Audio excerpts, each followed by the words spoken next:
آپ شیعہ حضرات تراوی کیوں نہیں پڑھتے اور اس کی اتنی مخالف کیوں ہیں، جبکہ یہ ایک وہ عبادت ہے جس کے اندر قرآن کو مکمل کیا جاتا ہے اور اجتماعی ایک بڑا اجتماع اس کو فالو کر رہا ہے، تو آخر آپ کو اس سے کیا مسئلہ ہے؟ جبکہ ہم یہ دیکھتے ہیں کہ نہ صرف مسئلہ ہے بلکہ مخالفت بھی کی جاتی ہے اور شیعہ حضرات اس کے سخت مخالف بھی ہیں۔ دیکھیں ہمارے مذہب میں، مذہب اہل بیت یعنی مذہب رسول اللہ میں جو عقائد اور اعمال کو جہاں سے اخذ کیا جاتا ہے نا، وہ سب سے پہلی چیز ہے قرآن مجید، پھر اس کے بعد رسالت مآب صلی اللہ علیہ وآلہ وسلم کی سنت اور سیرت، ان کے قول و فعل، اور اس کے بعد ائمہ معصومین علیہ السلام کی جو زندگی ہے اس میں سے ہم دین کو اخذ کرتے ہیں۔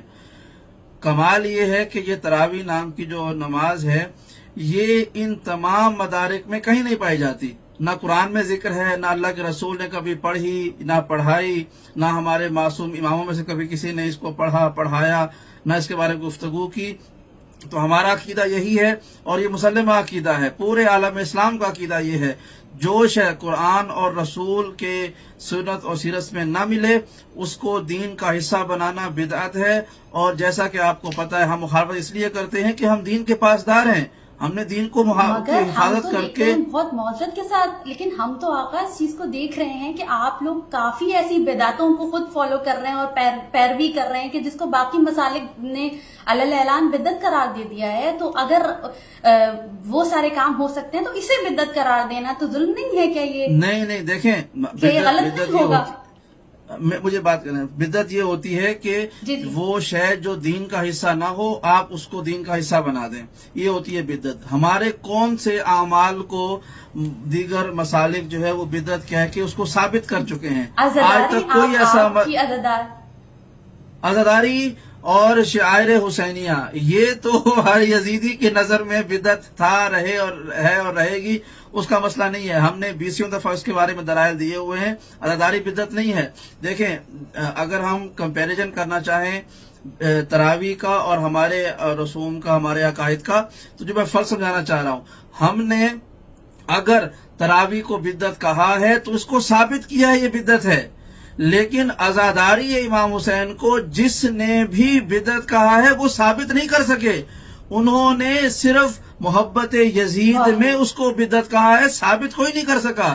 لہٰذا بس یہ فرق ہے تراوی میں اور عزاداری میں کہ تراوی کی باری آتی ہے تو ہم نے ثبوت پیش کیا ہوا ہے، قرآن میں کوئی تراوی نہیں ہے، رسول کی زندگی میں تراوی نہیں ہے، یہاں تک کہ حاکم اول حضرت ابو بکر کی زندگی میں بھی جو انہوں نے حکومت کی ہے 3.5 پونے 4 سال، اس میں بھی کوئی تذکرہ نہیں ہے تراوی کا۔ تو صحابہ کا دم بھرنے والوں سے ہمارا سوال بنتا ہے کہ بھائی آپ تو کہتے ہیں کہ رسول اللہ خدا نے کہا تھا کہ میرے بعد مصلی پہ ابو بکر کو کھڑا کرو، زندگی میں کھڑا کر دیا تھا، تو جب اس مصلی پہ آنے والے آپ کے سب سے پسندیدہ صحابی نے تراوی نہیں پڑھائی ہے تو بعد میں آنے والوں کو کیا حق بنتا ہے؟ تو ہمارا تو یہ دعویٰ کہ تراوی بدعت ہے یہ ثابت ہے۔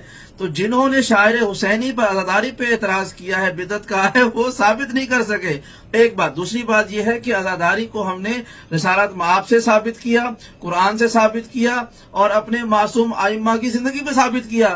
تراوی کو تو یہ دوسری خلافت کے زمانے میں دوسرے حاکم کے سے پہلے ثابت ہی نہیں کر سکتے، اور وہ بھی زبردستی ڈنڈے کے زور پہ نمازیوں کو جو مسجد کے مختلف علاقوں میں کونے میں کھڑے ہوئے انفرادی نماز پڑھ رہے تھے، انہیں کھینچ تان کے ڈرا دھمکا کے کہا گیا کہ چلو تراوی کی نماز پڑھو۔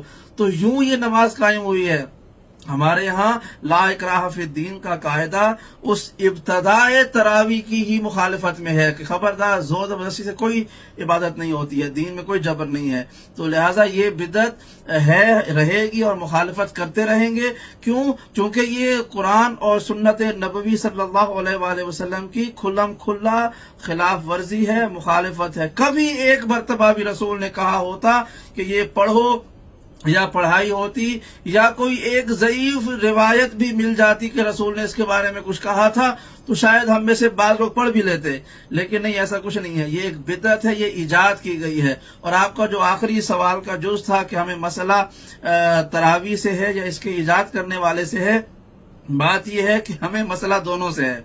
غلط شے سے بھی اور غلط فرد سے بھی. جو شخص بھی دین میں تخریب کاری کرے گا، بدعت کرے گا، ہم اس کے مخالف ہیں. ہم اس عمل کی مخالفت کریں گے اور اس کے ایجاد کرنے والے کی تو ویسے بھی مخالفت کرتے ہیں، کیونکہ ہمارے معصوم ائمہ اور قرآن اور رسالت مآب کی زندگی میں سے درس ملتا ہے کہ انہوں نے بھی مخالفت کی تھی.